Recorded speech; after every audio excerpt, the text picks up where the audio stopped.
We started yesterday the letter to the Philippians from St. Paul, and in this gospel we've got three characters. We've got those who are invited, the guests, or whether they accept or reject the invitation. We've got the servant, and we've got God. And I want to look at the servant. The servant.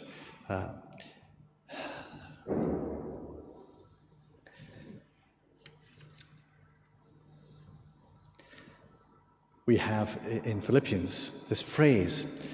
Actually, the whole thing is about Jesus.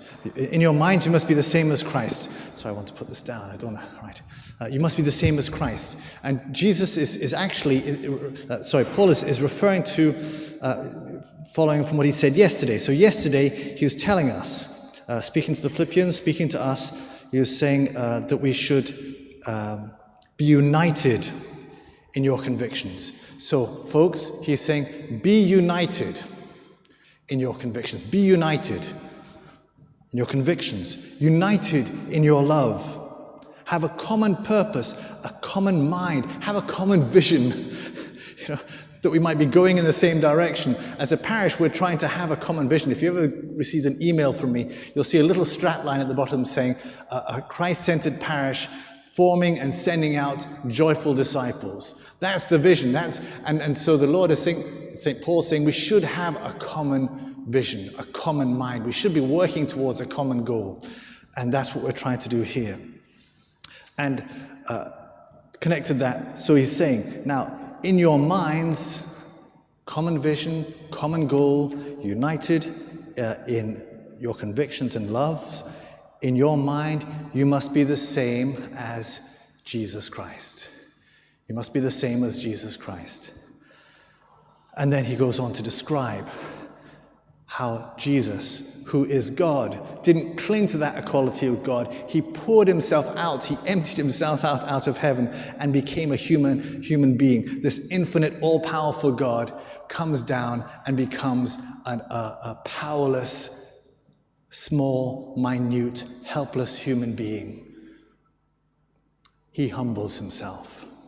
Not only does he become a human being, he assumes the condition of a slave, and other translations have of a servant. He becomes a servant, which connects us to the gospel reading we've heard just now. So he's not only become a human being, but he's become a servant. In this text, slave, even lower than a servant.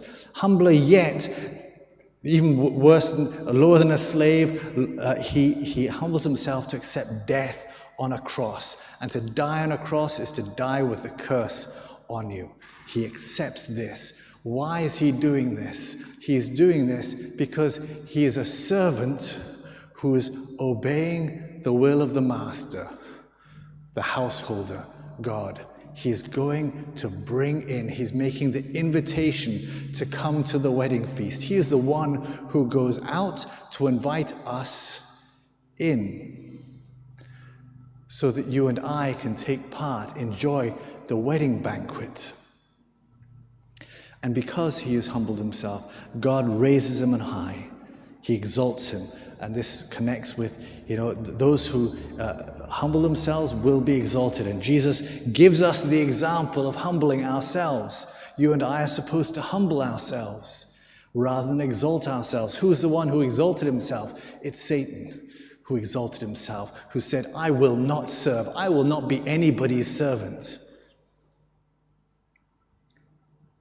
And God, in Jesus Christ, has become everyone's servant, lowering himself to become a slave, so that every tongue should acclaim that Jesus Christ is Lord, so that all will bend the knee and acclaim Jesus Christ as Lord to the glory of God the Father.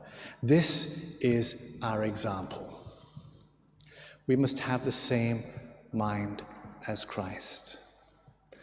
Not that we exalt ourselves, but that we humble ourselves. That we too might be that servant whom the master sends out to invite guests to the wedding. And we can't do that if we don't want to serve, if we don't want to lower ourselves for the good of others. So the message today, I guess, is to look at ourselves, recognize our ego, our self-centeredness, to let go of that, to humble ourselves and commit ourselves to the mission that the Lord has given us.